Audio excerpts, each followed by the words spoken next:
Sensor school of life സയൻസിന്റെ മറ്റൊരു video ക്ലാസ്സിലേക്ക് സ്വാഗതം. ഇന്നത്തെ ക്ലാസ്സിൽ നമ്മൾ ഡിസ്കസ് ചെയ്യുന്നത് ഫിഷിംഗ് ക്രാഫ്റ്റ് ടെക്നോളജിയെ പറ്റിയാണ്. അപ്പോൾ ഫിഷിംഗ് എന്ന് പറയുന്ന ആക്ടിവിറ്റിയിൽ മേജറായിട്ട് ഉപയോഗിക്കുന്നത് ഫിഷിംഗ് ക്രാഫ്റ്റ്, ഫിഷിംഗ് ഗിയർ തുടങ്ങിയതാണ്. ഫിഷിംഗ് ഗിയർ എന്ന് പറയുമ്പോൾ എന്താണ്, നമ്മൾ മീൻ പിടിക്കാൻ ഉപയോഗിക്കുന്ന ഉപകരണങ്ങളായ ചൂണ്ട, നെറ്റ്, അതുപോലുള്ള ട്രോൾ നെറ്റ്, അതുപോലെ ലോങ് ലെയിൻസ് തുടങ്ങിയ കാര്യങ്ങളെല്ലാം വരും. ഫിഷിംഗ് ക്രാഫ്റ്റുകൾ എന്ന് പറയുന്നത് ക്രാഫ്റ്റ്, അതായത് വെസൽസ്, ഫിഷിംഗിന് ഉപയോഗിക്കുന്ന ഫ്ലോട്ടിംഗ് ഡിവൈസസ് അല്ലെങ്കിൽ ഫിഷിംഗ് ആക്ടിവിറ്റീസിന് വേണ്ടി ട്രാൻസ്പോർട്ടേഷന് വേണ്ടി ഉപയോഗിക്കുന്ന വെസൽസിനെയാണ് നമ്മൾ ഫിഷിംഗ് വെസൽ എന്ന് പറയുന്നത്, അല്ലെങ്കിൽ ക്രാഫ്റ്റ് എന്ന് പറയുന്നത്. അപ്പോൾ ഇത് മേജറായിട്ടും ഫിഷിംഗ് ആക്ടിവിറ്റീസ്, അതുപോലെ ഫിഷ് ട്രാൻസ്പോർട്ടേഷൻ, അതുപോലെ റിസർച്ച്, ട്രെയിനിങ് പർപ്പസ് തുടങ്ങിയ ആവശ്യങ്ങൾക്കെല്ലാം വേണ്ടിയിട്ടാണ് ഈ ഫിഷിംഗ് വെസൽസ് യൂസ് ചെയ്യുന്നത്. അപ്പോൾ അതിൽ ഫസ്റ്റ് നമ്മൾ കട്ടമരം എന്ന് പറയുന്നത്, കട്ടമരം എന്ന് പറയുന്ന ഒരു പ്രിമിറ്റീവ് ആയിട്ടുള്ള ഒരു ഒരു ഫിഷിംഗ് വെസലാണ്.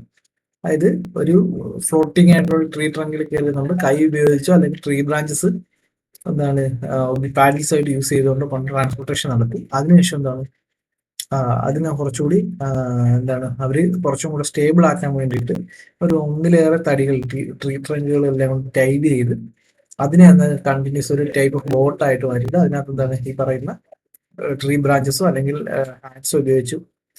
മേജറായിട്ട് ട്രീ ബ്രാഞ്ചസ് ആണ് അവർ പാഡിൽസ് ആയിട്ട് യൂസ് ചെയ്യുന്നത്. ഉപയോഗിച്ചുകൊണ്ട് ഫിഷിംഗ് ആക്ടിവിറ്റീസ് നടത്തി. ഇതിനെയാണ് നമ്മൾ കട്ടമരം എന്ന് പറയുന്നത്. അതിനുശേഷം ഡഗ് ഔട്ട് കനോയി എന്ന് പറയുന്ന, അതായത് ഒരു തടി എടുത്തിട്ട് അതിനകത്തുള്ള ഭാഗങ്ങൾ ചെത്തി കളഞ്ഞിട്ട് റിഫൈൻമെന്റ് ചെയ്തിട്ട് ബൗ ഓൺ സ്റ്റേം, ഫ്രണ്ടിൽ കൂർത്തിരിക്കുന്ന, ബാക്കിൽ കൂർത്തിരിക്കുന്നതായിട്ടൊരു ഷേപ്പ് ഉണ്ടാക്കിയിട്ട് അതിനകത്ത് ഫിഷിംഗ് ആക്ടിവിറ്റീസ്, അതുപോലെ ട്രാൻസ്പോർട്ടേഷനും എല്ലാം നടക്കും. അപ്പോൾ ഈ തടിയെടുത്ത് അതിനെ ഹോളോ ആയിട്ട് മാറ്റാൻ വേണ്ടിയിട്ട് അവർ ഒന്നി ബെയിനിങ് ചെയ്യും അല്ലെങ്കിൽ ചിപ്പിങ് ചെയ്യും. അകത്തുള്ള എന്തെങ്കിലും പ്രിമിറ്റീവ് ടൂൾസ് ഉപയോഗിച്ചുകൊണ്ട് തടി ചുരണ്ടി മാറ്റിയിട്ടാണ്. അങ്ങനെയാണ് ഈ ഡഗ് ഔട്ട് കനോയി എന്ന് പറയുന്ന സ്ട്രക്ചർ ഉണ്ടാക്കിയത്.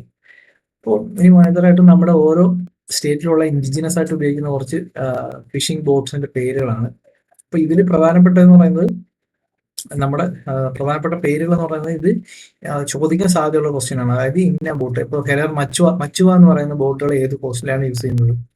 അതായത് ഹെലർ മച്ചുവ, അതുപോലെ പോർബന്ദർ മച്ചുവ, കാംബെ മച്ചുവ. ഇത് മച്ചുവ എന്ന് പറയുന്ന ഗ്രൂപ്പ് ഉപയോഗിക്കുന്ന മേജറായിട്ട് ഗുജറാത്ത് കോസ്റ്റ് ആണ് നമുക്ക് പറയാം. അതുപോലെ നവാലക്കി ഹോഡി, മലിയ ബോട്ട്, ഡഗ് കനോയി, ലുദിയ, മധവ ടൈപ്പ് വാഹനം, ഈ പറയുന്ന എല്ലാം ഗുജറാത്തിൽ ഫിഷിങ്ങിന് വേണ്ടി ഉപയോഗിക്കുന്ന ഇൻഡിജിനസ് ആയിട്ടുള്ള ഫിഷിംഗ് വെസൽസ് ആണ്. ഇനി അടുത്ത മഹാരാഷ്ട്ര കോസ്റ്റ് വരുമ്പോഴത്തേക്ക് അത് മച്ചുവ. ഇപ്പോൾ ഗുജറാത്ത്, മഹാരാഷ്ട്രയിലാണ് മച്ചുവ എന്ന് പറയുന്ന ബോട്ട് ടൈപ്പ് ഉപയോഗിക്കുന്നത്. സത്പതി ടൈപ്പ് ഗാൾ ബോട്ട്, ബെസൈൻ ബോട്ട്, വെർസവ ബോട്ട്, ഹോഡി അല്ലെങ്കിൽ തോണി എന്ന് പറയും, രത്നഗിരി മച്ചുവ, രംബാനി ബോട്ട്. രംബിനി അല്ല, രംബാനിയാണ്, സ്പെല്ലിംഗ് മിസ്റ്റേക്ക് ആണ്, സോറി. അപ്പോൾ രംബാനി ബോട്ട് എന്ന് പറയുന്ന ബോട്ട് അടക്കം ഈ ഫിഷിംഗ് ആക്ടിവിറ്റീസിന് വേണ്ടിയിട്ട് യൂസ് ചെയ്യുന്നുണ്ട്. അപ്പോൾ അടുത്തത് ഗോവ, കർണാടക, കേരള റീജിയനുള്ളതാണ്.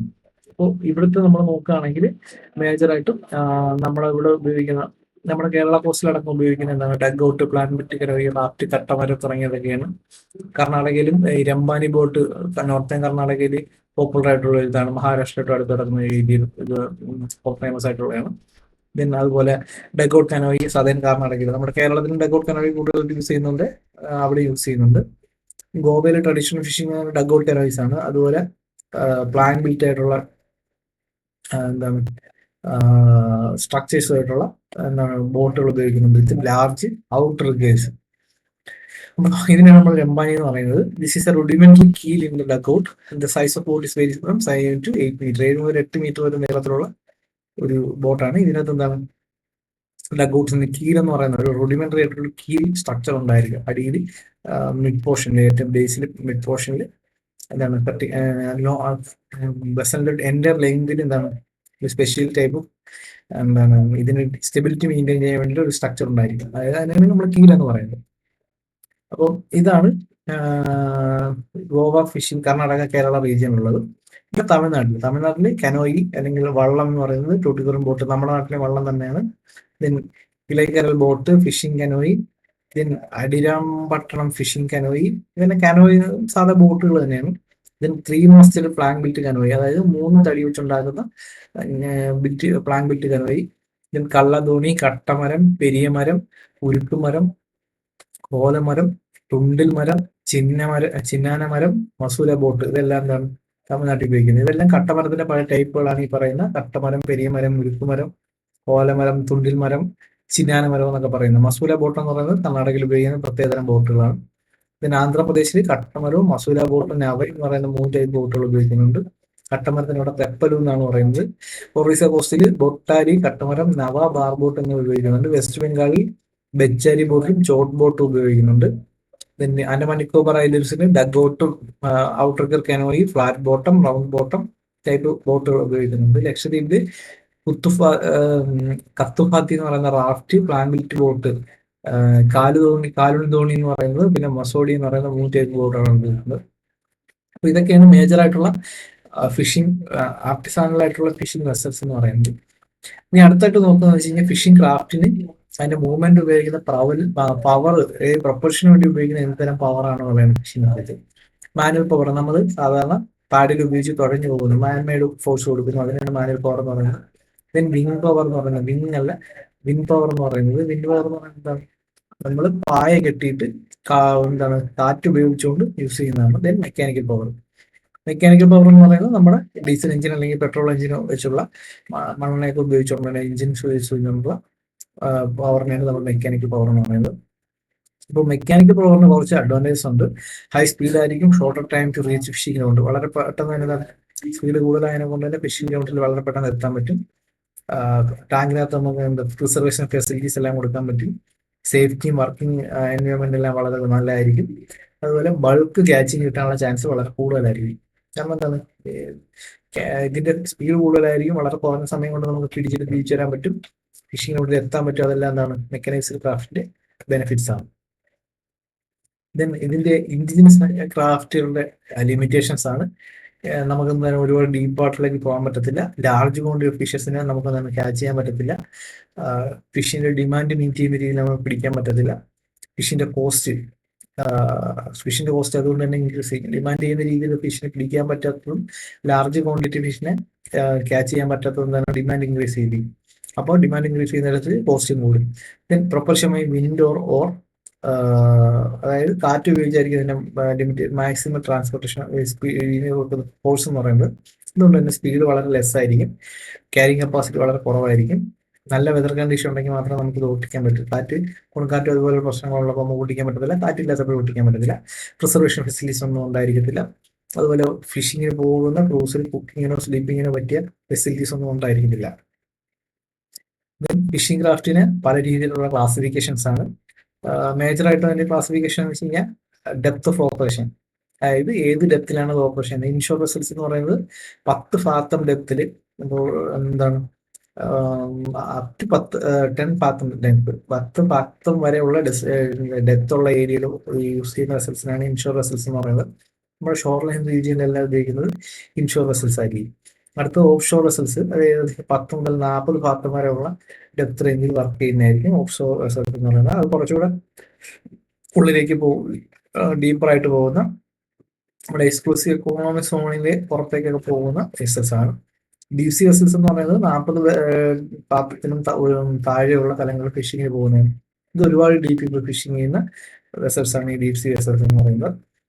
അടുത്തത് classification based on the size of the vessel and duration of voyage.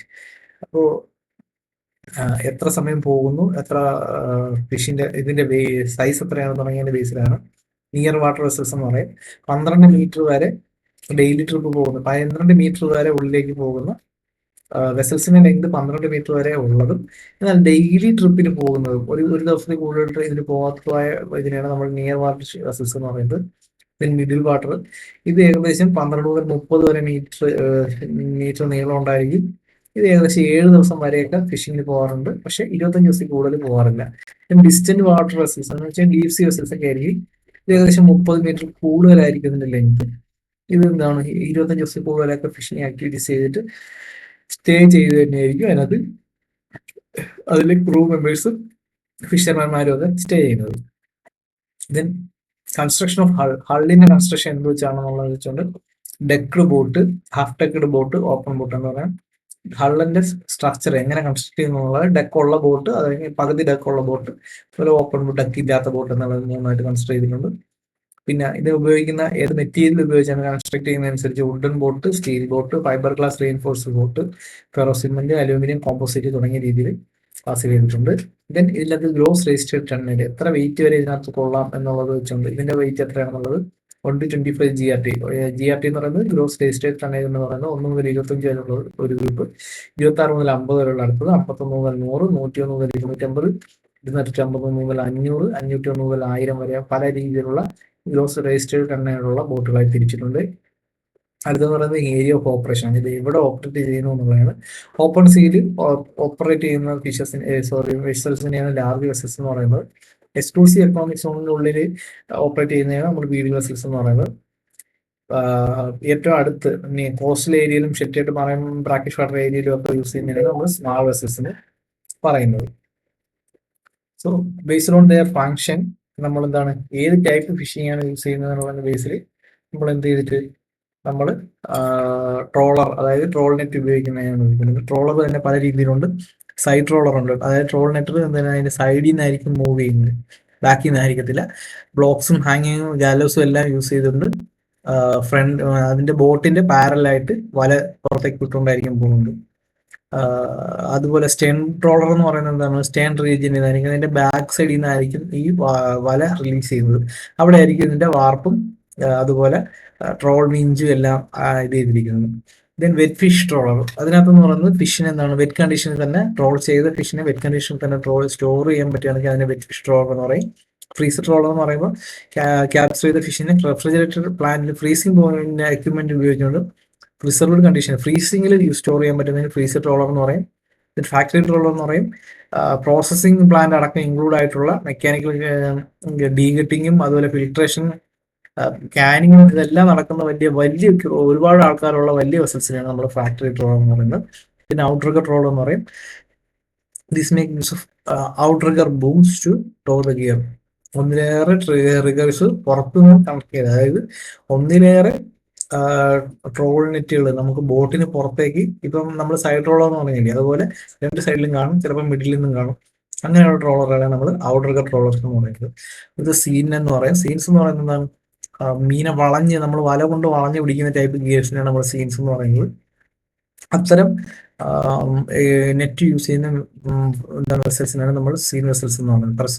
അപ്പൊ അതിൽ ആദ്യം വരുന്ന പർസീൻസ് എന്ന് പറയുന്നത്, പർസീനേഴ്സ് എന്ന് പറയുന്നത് എന്താണ്, പർസീൻ വിച്ചീസ് R equipped with Percy gallows and pursuing winches for hauling the Percy lines. Based on the deck arrangement, Perseus are different into North American type, bridge and accommodation located in the forward and European type. അപ്പോൾ നമ്മളിപ്പോൾ പർസീൻസ് release ചെയ്യുന്നതിന്റെ അതിന്റെ ഡെക്കിന്റെ അറേഞ്ച്മെന്റിന്റെ ബേസിൽ എന്താണ് ഇതിനെ രണ്ടുമൂന്നായിട്ട് തിരിച്ചിട്ടുണ്ട്. അല്ല, അത് ആദ്യം അമേരിക്കൻ ടൈപ്പ് എന്ന് വെച്ചാൽ bridge and accommodation located forward എന്ന് പറയും. അതായത് ഇത് റിമൂവ് ചെയ്യുന്ന സാധനങ്ങൾ എന്താണ്, നെറ്റ് റിലീസ് ചെയ്യുന്ന സാധനങ്ങളെല്ലാം ഫോർവേഡ് ഡയറക്ഷനിലായിരിക്കും പോകുന്നത്.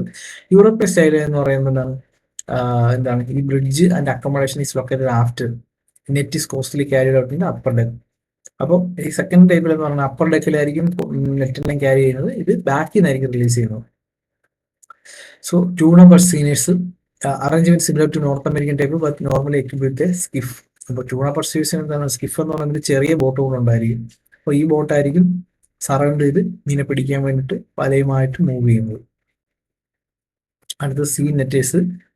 The vessels operate seniors which are surrounded nets attached to a long rope. Long rope വഴി നെറ്റ് കണക്ട് ചെയ്തിട്ട് എന്താണ് യൂസ് ചെയ്യുന്ന ഫിഷിംഗ് ഓപ്പറേഷൻ യൂസ് ചെയ്യുന്ന സീ നെറ്റേഴ്സിനെയാണ് നമ്മൾ സീ നെറ്റേഴ്സ് എന്ന് പറയുന്നത്. ദെൻ ഡ്രഡ്ജേഴ്സ് എന്ന് പറയും. ബോട്ടത്തിൽ നിന്ന് എന്താണ് മസൽസിനെ മൊളസ്കിനെയൊക്കെ കളക്ട് ചെയ്യാൻ വേണ്ടിയിട്ട് ഉപയോഗിക്കുന്നതാണ് ഡ്രഡ്ജസ് എന്ന് പറയുന്നത്. ഇതെന്താണ് നല്ല പവർ കാണും, ഡ്രാഗ് ചെയ്തെടുക്കാൻ നല്ല പവർ കാണും. ദെൻ ലിഫ്റ്റ് നെറ്റേഴ്സ് എന്ന് പറയും. ഇത് large lift net which are raised lowered by mean of outrigger ഉപയോഗിച്ചുകൊണ്ട് പല താഴ്ത്തിയിട്ട് അരിച്ചു പൊക്കിയെടുക്കുന്നതാണ് ലിഫ്റ്റ് നെറ്റേഴ്സ് എന്ന് പറയുന്നത്. ദെൻ ഗിൽ നെറ്റേഴ്സ് നമുക്കറിയാമല്ലോ, Gill net usually Gill net release ചെയ്യാൻ വേണ്ടി ഉപയോഗിക്കുന്ന ലാർജ് വെസൽസിനെയാണ് ഗിൽ നെറ്റേഴ്സ് എന്ന് പറയുന്നത്. അത് നെറ്റ് ഹോളേഴ്സും അതുപോലെ നെറ്റ് ട്രംബും ഒക്കെ കാണും, അതിനകത്ത് അരുവി ചൂണ്ട കളക്കിയിടുന്നത്. ദെൻ ട്രാപ്പ് സെറ്റേഴ്സ്, അതുപോലെ പോണ്ടിലും ഫ്ലൈക്കിലും സ്റ്റോൺ നെറ്റിലും എല്ലാം നമ്മൾ ചെറിയ രീതിയിൽ റിവർ സ്ട്രീംസിലേക്ക് നമ്മൾ എന്താണ് ട്രാപ്പുകൾ വെക്കാൻ പോകും, അതിന് ഉപയോഗിക്കുന്ന ബോട്ടുകളെയാണ് നമ്മൾ ട്രാപ്പ് സെറ്റേഴ്സ് എന്ന് പറയുന്നത്. Then port vessels. These are the ports for the set of ports for catching lobster, crab, crayfish and other similar species. അപ്പോൾ ലോബ്സ്റ്ററിനെയും ക്രാബിനെയും ക്രേഫിഷിനെയൊക്കെ പിടിക്കാൻ വേണ്ടിയിട്ട് കുടം പോലുള്ള സ്ട്രക്ചേഴ്സ് ക്യാച്ചിങ് ഡിവൈസസ് വയ്ക്കും, അതിന് പോർട്ട് വെസൽസ് എന്ന് പറയും. ലൈനേഴ്സ് നമുക്ക് ഹുക്ക് ആൻഡ് ലൈൻസിന് വേണ്ടിയിട്ട് ബെയ്റ്റ് വിത്ത് ബെയ്റ്റും ഓർ വിത്തൗട്ട് ബെയ്റ്റും, ബെയ്റ്റ് ലൂറോ ഒന്നും ഉപയോഗിക്കാതെയും ബെയ്റ്റും ലൂറോ ഒക്കെ ഉപയോഗിച്ചുകൊണ്ട് എന്താണ് ഹുക്ക് ഫിഷിംഗ് വേണ്ടി ഉപയോഗിക്കുന്ന ലൈനേഴ്സ് ഉണ്ട്. അത് hand liners, long liners, tuna long line എന്ന് പറയുന്ന 3 ടൈപ്പ് ഉണ്ട്.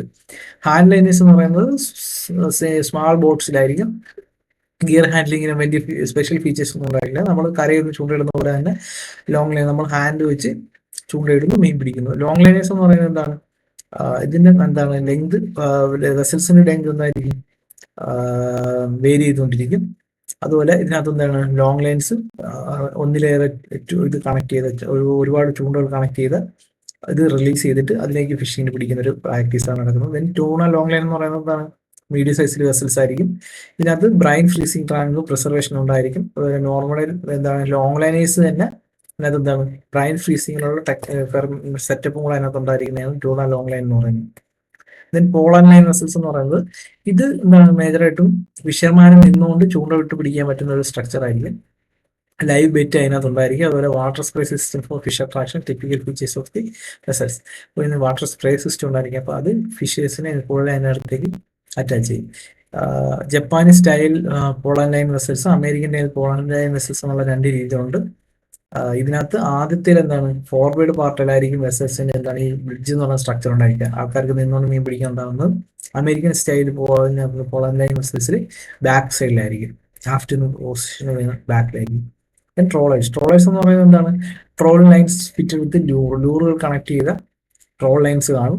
ഇത് നമ്മൾ കടലിലേക്ക് റിലീസ് ചെയ്യുന്നു. അതിനുശേഷം വിഞ്ച് യൂസ് ചെയ്ത് എന്താണ് റിലീസ് ചെയ്യുക. അതിനുശേഷം എന്താണ് ഇതിന് ഫിഷിനെ പിടിച്ച സമയത്ത് മെക്കാനിക്കലി ഇത് റൊട്ടേറ്റ് ചെയ്ത് തന്നെ ഇതിനെ എന്താണ് മീനെല്ലാം ക്യാപ്ചർ ചെയ്യുകയും ചെയ്യും. അതുപോലെ vessels using pump for fishes, ഇത് മേജറായിട്ടും പഴ്സീൻസിനകത്തുള്ള പോലുള്ള വെസൽസിലാണ് ഉണ്ടാകുന്നത്. ഇതിന് വെള്ളത്തിനകത്തേക്ക് ഇറക്കാൻ പറ്റിയ അവിടെ കിടക്കുന്ന ഫിഷുകൾ എന്താണ് പമ്പ് ചെയ്ത് ബോട്ടിനകത്തേക്ക് കയറ്റാൻ പറ്റിയെങ്കിൽ. അടുത്ത മൾട്ടിപർപ്പസ് വെസൽസ്, ഇതെന്ന് പറയുന്നത് എന്താണ് ആൾട്ടർനേറ്റീവ് യൂസിന് വേണ്ടിയിട്ട് യൂസ് ചെയ്യുന്നത്. ഒന്നിലേറെ ആവശ്യങ്ങൾക്ക് വേണ്ടി ഫിഷറി ഗിവേഴ്സ് യൂസ് ചെയ്യുകയാണെങ്കിൽ അതിനാണ് നമ്മൾ മൾട്ടിപർപ്പസ് എക്യുപ്മെന്റ്സ് എന്ന് പറയുന്നത്. മേജർ മോഡിഫിക്കേഷൻ എന്ന് പറയുന്നത് എന്താണ് റിസർച്ച് പർപ്പസിനൊക്കെ വേണ്ടിയിട്ടൊക്കെ ഉപയോഗിക്കുന്ന മൾട്ടിപർപ്പസ് വെസൽസ് ആണ്. പിന്നെ നോൺ ഫിഷിംഗ് വെസൽസ്, അപ്പോൾ എന്താണ് ഇത് മദർഷിപ്പുകൾ എന്ന് പറയും. അതായത് ബോട്ടുകൾ പിടിക്കുന്ന മീനുകളെല്ലാം ഈ പറയുന്ന മദർഷിപ്പിലേക്ക് കൊണ്ടുപോയി അവിടെ ഇതിന്റെ എന്താണ് മെക്കാനിക്കൽ ആയിട്ടുള്ള സംഭവങ്ങളെല്ലാം ചെയ്യുകയും ചെയ്യും. അതായത് പ്രിസർവേഷൻ, അതുപോലെ പോസ്റ്റ് ഹാർവെസ്റ്റിംഗ് യൂസസ്, ക്യാനിങ് പോലുള്ള പ്രോസസ്സ്, പ്രിസർവേഷൻ, ഇതെല്ലാം ചെയ്തിട്ട് എന്താണ് അതിലെ തന്നെ പ്രോസസ്സ് ചെയ്ത് പ്രിസർവ് ചെയ്യുക അല്ലെങ്കിൽ ട്രാൻസ്പോർട്ട് ചെയ്യുക തുടങ്ങിയ കാര്യങ്ങളെല്ലാം ചെയ്യുന്നതിന് മദർഷിപ്പ് എന്ന് പറയുന്നത്. ദെൻ സാൾട്ടഡ് ഫിഷ് മദർഷിപ്പ്, അപ്പം വെറ്റ് ഫിഷിനെ സാൾട്ട് ചെയ്യുകയും ക്യൂവേഡ് ചെയ്യുകയൊക്കെ ചെയ്യുന്നതാണെങ്കിൽ അതിനുള്ള ബാരൽസ് ഒക്കെ ഉണ്ടെങ്കിൽ അതിന് സാൾട്ടഡ് ഫിഷ് മദർഷിപ്പ് എന്ന് പറയും. ദെൻ ഫാക്ടറി മദർഷിപ്പ് എന്ന് പറയും. അവിടെ വെച്ച് എല്ലാ പ്രോസസ്സുകളും പ്രിസർവേഷൻ അടക്കമുള്ള എല്ലാ പ്രോസസ്സുകളും അവിടെ തന്നെ നടക്കുന്നതിനെ ഫാക്ടറി റോളേഴ്സ് എന്ന് പറയും. മദർഷിപ്പ് വിത്ത് ക്യാച്ചിങ് വെസൽ അബ്രോഡ്, അത് ലോങ് ലൈനേഴ്സ് പോലുള്ള എന്താണ് ട്യൂണ ലോങ് ലൈനേഴ്സ് പോലുള്ള ബോട്ടുകളായിരിക്കും. ഇതിനകത്ത് വെസൽസിന് ഫിഷിനെ പിടിക്കാനും അതിന്റെ അപ്പർ ഡെക്കിൽ പിടിക്കാനും അതുപോലെ തന്നെ എന്താണ് അവിടെ തന്നെ പ്രോസസ് ചെയ്യാനുണ്ടായിരിക്കും. Then mothership for 2 boat purse seines, അപ്പോൾ അതുപോലെ എന്താണ് 2 പർസ്യൂസൈൻസ് ഉള്ള ബോട്ടുകൾക്ക് വേണ്ടിയിട്ടുള്ള അതർ ബോട്ട്സും ഉണ്ട്. സോ അതുപോലെ 2 ബോട്ട് പർസ്യൂസൈൻസ്, ഫിഷ് ക്യാരിയേഴ്സ്, ഫിഷിനെ പിടിക്കുന്ന ട്രാൻസ്പോർട്ട് ചെയ്യുന്നതിന് വേണ്ടിയിട്ടുള്ളത്, ഹോസ്പിറ്റൽ ഷിപ്പ്, ഇപ്പോൾ പോയ ഏതെങ്കിലും ഫിഷിംഗ് ആക്ടിവിറ്റീസ് പോയ ഏതെങ്കിലും വെസൽസിലുള്ളവർക്ക് എന്തെങ്കിലും പ്രശ്നങ്ങൾ അവർക്ക് മെഡിക്കൽ സർവീസ് കൊടുക്കാൻ വേണ്ടിയുള്ള boat. Then fishery protection vessels, ഈ സൈഡിനകത്ത് നമ്മളിപ്പോൾ ടെറിട്ടോറിയൽ വാട്ടേഴ്സിന് മറ്റു കൺട്രിയുടെ ഇവർ വന്ന് കയറുന്നു തുടങ്ങിയ കാര്യങ്ങളൊക്കെ സർവൈവ് ചെയ്യാൻ വേണ്ടിയിട്ടുള്ള വെസൽസിനാണ് ഫിഷറി പ്രൊട്ടക്ഷൻ എന്ന് പറയുന്നത്. നമ്മുടെ കോസ്റ്റ് ഗാർഡിന്റെ കയ്യിലൊക്കെ ഇരിക്കുന്ന ഫിഷറി പ്രൊട്ടക്ഷൻ വെസൽസ് ആണ്. ദെൻ റിസർച്ച് വെസൽസ് ഉണ്ട്. ദെൻ ഫിഷറി ട്രെയിനിങ് വെസൽസ്, ഇപ്പോൾ fisherman, navigation, seamanship, fishing corporation, fish handling തുടങ്ങിയ കാര്യങ്ങൾ ട്രെയിനിങ് കൊടുക്കുന്നെങ്കിൽ ഉപയോഗിക്കുന്നതാണ് ഫിഷറി ട്രെയിനിങ് വെസൽസ് ആണ്. Then mechanization of fishing craft, അപ്പോൾ ഫിഷിംഗ് ക്രാഫ്റ്റിന് നമ്മളെന്താണ് മുമ്പ് ഉപയോഗിച്ചിരിക്കുന്നത് ഒന്നിൽ നമ്മൾ പവർ ഓഫ് വിൻഡോ അല്ലെങ്കിൽ നമ്മളെന്താണ് നമ്മുടെ സ്വന്തം മാൻമെയ്ഡ് പവറാണ് ഉപയോഗിച്ചിരിക്കുന്നത്. അതിനുശേഷമാണ് നമ്മളെന്താണ് ഇൻഡിജിനസ് ബോട്ടിൽ പ്രൊപ്പൽഷൻ പവർ കൊടുക്കാൻ തുടങ്ങി. ഇതിനാണ് നമ്മൾ ഇൻബോർഡ് അല്ലെങ്കിൽ ഔട്ട്ബോർഡ് മറൈൻ എഞ്ചിൻ എന്ന് പറയുന്നത്. അപ്പോൾ ഇത് 1945 ഇവിടെ ട്രഡീഷണൽ ഫിഷിംഗ് ക്രാഫ്റ്റുകൾ മാത്രമേ ഉണ്ടായിരുന്നുള്ളൂ. അതിനുശേഷം മദ്രാസ് പ്രസിഡൻസിയിലാണ് 1945 ഈ പറയുന്ന മെക്കാനൈസേഷൻ പ്രോസസ് തുടങ്ങുന്നത്. സിംഗിൾ സിലിണ്ടർ 5 HP ഡീസൽ എഞ്ചിനാണ് ആദ്യമായിട്ട് യൂസ് ചെയ്ത് തുടങ്ങിയത്. ഗവൺമെന്റ് ഓഫ് ഇന്ത്യ എന്ത് പറ്റി മോഡേൺ ലൈൻസ് നാഷണൽ ലെവലിൽ ഇത് എന്താണ് കൊണ്ടുവരുന്നതിന് വേണ്ടി ഡിസിഷൻ എടുത്തു. അതോടൊപ്പം തന്നെ നാഷണൽ ആൻഡ് ഇന്റർനാഷണൽ ഏജൻസീസ് എന്താണ് ഇതിനു വേണ്ടിയിട്ട് എന്താണ് സപ്പോർട്ട് കൊടുത്തു. സ്വിഫ്റ്റിന്റെ ടെക്നോളജി യൂസ് ചെയ്തു. FAOയുടെ ഇൻഡോ നോർവീജിയൻ പ്രോജക്റ്റിനെയൊക്കെ ഭാഗമായിട്ടാണ് നമ്മൾ ഇൻഡോ നോർവീജിയൻ പ്രോജക്റ്റിന്റെ ഭാഗമാണ് നമ്മുടെ ട്രോൾ ബോട്ടുകൾ ഇൻട്രൊഡ്യൂസ് ചെയ്യുന്നത്. അത് ആദ്യമായിട്ട് ഇൻട്രൊഡ്യൂസ് ചെയ്തത് നമ്മുടെ കൊല്ലത്തെ നീണ്ടര ഹാർബർ ബേസ് ചെയ്താണ്. അതിനുശേഷം പല രീതിയിലുള്ള mechanisation, large boat, powerful Stern trollers തുടങ്ങിയ കാര്യങ്ങളൊക്കെ എന്താണ് ഡെവലപ്പായി വരികയും ചെയ്യും. അതിനുശേഷം നമ്മുടെ ഇവിടെയുള്ള എല്ലാ കൺട്രി ക്രാഫ്റ്റുകളും എന്താണ് മെക്കനൈസേഷൻ ചെയ്യുന്ന ഒരു പ്രോജക്റ്റ് ഉണ്ടായി. FAOയുടെ ഹെൽപ്പോടുകൂടി എന്താണ് പോൾ ബി സീനർ എന്ന് പറയുന്നതും റസുംസോൺ എന്ന് പറയുന്ന രണ്ടുപേര് FAOയുടെ എക്സ്പെർട്ടുകളാണ് ഇതിന്റെ നേതൃത്വം കൊടുത്തത്. ഗുജറാത്തിലെ മഹാരാഷ്ട്രയിലുള്ള ബോട്ടുകളാണ് ഇവരെന്താണ് ആദ്യമായിട്ട് മെക്കനൈസേഷന് വേണ്ടിയിട്ട് ഉപയോഗിച്ചത്. അല്ലെങ്കിൽ ലോദിയസ് മച്ചുവാസ് എന്നൊക്കെ നമ്മൾ പറഞ്ഞല്ലോ, അത് വെർസോവ സത്പതി ബോട്ട്, തൂട്ടിക്കുറിൻ കോസ്റ്റ്, കാക്കിനാട നവാസ് ആന്ധ്രാപ്രദേശിൽ, ബച്ചാരി ബോട്ടിൻ വെസ്റ്റ് ബംഗാൾ തുടങ്ങിയൊക്കെയാണ് അവർ ആദ്യം ഇത് ചെയ്തത്. 1969 ഏകദേശം 3000 ഇൻഡിജിനസ് ബോട്ടിനെ അവരെന്ത് ചെയ്തു, മെക്കനൈസ്ഡ് ബോട്ടുകളാക്കി മാറ്റി. അപ്പോൾ ഇതൊക്കെയാണ് മേജറായിട്ടും ബേസിക് ആയിട്ടുള്ള ഫിഷിംഗ് ക്രാഫ്റ്റുകളെ പറ്റി പറയാനുള്ള ഒരു എന്താണ് പറയാനുള്ളത്. ഇനി നമുക്ക് ഇതിന്റെ ഡീറ്റെയിൽ ആയിട്ടുള്ള ക്ലാസ് നമുക്ക് അടുത്ത ക്ലാസ്സിൽ നോക്കാം.